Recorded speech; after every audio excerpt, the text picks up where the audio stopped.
नमस्कार दोस्तों राहुल गांधी आरएसएस के गढ़ नागपुर में जमकर बरसे थे, जिसके बाद से ही बीजेपी परेशान थी कि अब इसका पलटवार कैसे करेंगे। और इसी जल्दबाजी के चक्कर में बीजेपी नेता देवेंद्र फडणवीस ने एक गलती कर दी और फिर से संविधान के खिलाफ बोल दिया। और मैं सवाल पूछना चाहता हूँ, राहुल गांधी जी संविधान के नाम पर लाल किताब क्यों दिखाते हैं? लाल किताब दिखाकर किसको इशारा वो देना चाहते हैं? दोस्तों, देवेंद्र फडणवीस जिस तरह लाल किताब की बात कर रहे हैं, ये वही लाल किताब है जिसको नरेंद्र मोदी और अमित शाह खुशी खुशी ले रहे हैं। तस्वीरों में आप खुद देखिए, अमित शाह और नरेंद्र मोदी को तब तो इस लाल किताब को लेने में कोई दिक्कत नहीं थी, उनके चेहरे की खुशी से भी साफ पता चल रहा है। लेकिन अब राहुल गांधी के संविधान वाले मुद्दे पर बीजेपी खुद को घिरता देख रही थी, जिसके बाद फिर से संविधान और लाल किताब वाला नया परपंच बीजेपी लेकर आ गए हैं। दरअसल दोस्तों, हुआ यह था कि राहुल गांधी नागपुर पहुंचे थे, जहां उन्होंने संविधान पर बात की और बताया कि बीजेपी और आरएसएस संविधान विरोधी हैं। और आस्ते आस्ते नरेंद्र मोदी, आरएसएस और बीजेपी इस किताब को खत्म करने में लगे हैं। अब लोकसभा चुनाव की तरह विधानसभा चुनावों में भी संविधान के मुद्दे पर जनता वोट ना कर दे और कहीं बीजेपी का वोट बैंक ना घट जाए, इस वजह से ही बीजेपी के नेता अजीबोगरीब बयान देने लगे हैं। दोस्तों, आपको याद होगा कि लोकसभा चुनाव के दौरान इंडिया गठबंधन ने जिस तरह संविधान बचाने और आरक्षण खत्म करने के मुद्दे पर एनडीए को घेरा था, उससे एनडीए को काफी नुकसान उठाना पड़ा था। भले ही भाजपा इसे फेक नैरेटिव बता रही थी, लेकिन इस नैरेटिव ने नुकसान जरूर पहुंचाया था। नागपुर भाजपा का वो गढ़ बन चुका है और इसके बाद से ही जब राहुल गांधी नागपुर पहुंचे और नागपुर में उन्होंने संविधान का मुद्दा उठाया, उसके बाद से ही बीजेपी बौखलाई हुई है। दरअसल दोस्तों, नागपुर भाजपा का वो गढ़ बन चुका है जिस पर सेंध लगाना मुश्किल है। हालांकि 2024 के लोकसभा चुनाव में कांग्रेस ने अपनी पुरानी जमीन फिर वापस पा ली। नागपुर सीट सहित विदर्भ की 7 सीटों पर कांग्रेस और महाविकास आघाड़ी के उम्मीदवारों को जीत मिली थी।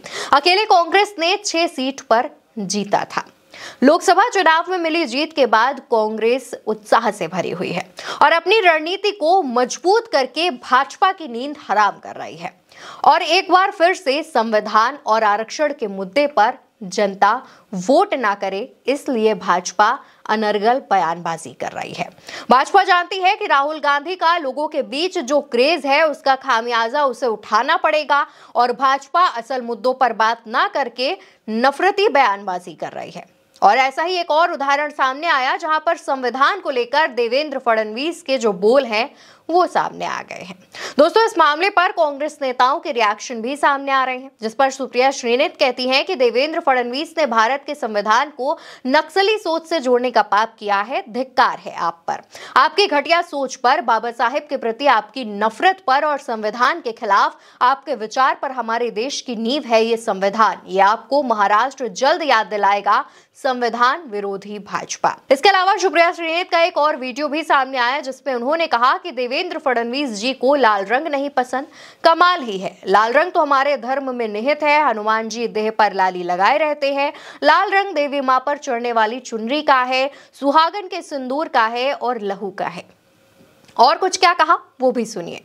आपको लाल रंग से आपत्ति नहीं है, आपको चिढ़ है देश के संविधान से, और इसीलिए आपने बाबा साहेब के बनाए हुए संविधान की और जातिगत जनगणना की मांग उठाने की तुलना नक्सली सोच से की है। ये दुस्साहस है, ये पाप है। दोस्तों, जयराम रमेश ने भी एक्स पर लिखा कि देवेंद्र फडणवीस हताश हो रहे हैं। उन्होंने राहुल गांधी पर तथाकथित शहरी नक्सलियों से समर्थन लेने के लिए लाल किताब दिखाने का आरोप लगाया। फडणवीस जिस पुस्तक को लेकर आपत्ति जता रहे हैं वो भारत का संविधान है, जिसके मुख्य शिल्पकार डॉक्टर बाबा साहेब अम्बेडकर थे। इसके अलावा जयराम रमेश ने और भी कई बातें लिखी और उन्होंने कहा कि फडणवीस को पहले सोचना चाहिए फिर बोलना चाहिए। इसके अलावा भूपेश बघेल ने भी कहा कि फडणवीस फ्रस्ट्रेशन में है। और कुछ क्या कहा सुन लीजिए। और दरअसल में मुख्यमंत्री से उप मुख्यमंत्री बनने का जो सफर है उसमें फडणवीस जी फ्रस्ट्रेशन में है, और फ्रस्ट्रेशन में जब आदमी आता है तब फिर उलझुल बात करने लगता है। इसके अलावा दोस्तों, कई और यूजर है जिन्होंने फडणवीस के बयान पर राय दी है, जिनके बारे में जान लीजिए। जहां पर इम्तियाज अली लिखते हैं कि भाजपा वालों को संविधान का ज्ञान नहीं है। इसके अलावा एक और यूजर है मनोज यादव, जो लिखते हैं, अभी देखते जाइए, जब सरकार से बाहर होंगे तब पता चलेगा। जनता बहुत ही नाराज है। इस बार इंडिया गठबंधन की सरकार जनता बनाने जा रही है। तो वहीं शैलेश वर्मा नाम के एक यूजर हैं, जो लिखते हैं, चुनाव में ये भाजपा वाले कुछ भी कर सकते हैं। दोस्तों, इस तरीके के और भी कई लोग हैं जो संविधान के मुद्दे पर कांग्रेस के साथ है और भाजपा की जमकर आलोचना कर रहे हैं। लेकिन अब भाजपा नेता जिस तरीके से उनके संविधान विरोधी बयान सामने आने शुरू हो चुके हैं, इससे साफ जाहिर है कि महाराष्ट्र में भाजपा अपनी हार को लेकर इतना डरी हुई है कि अब उसके सोचने समझने की जो शक्ति है वो खत्म हो चुकी है। फिलहाल इस खबर पर आपकी जो भी राय हो वो कमेंट सेक्शन में जरूर बताइएगा।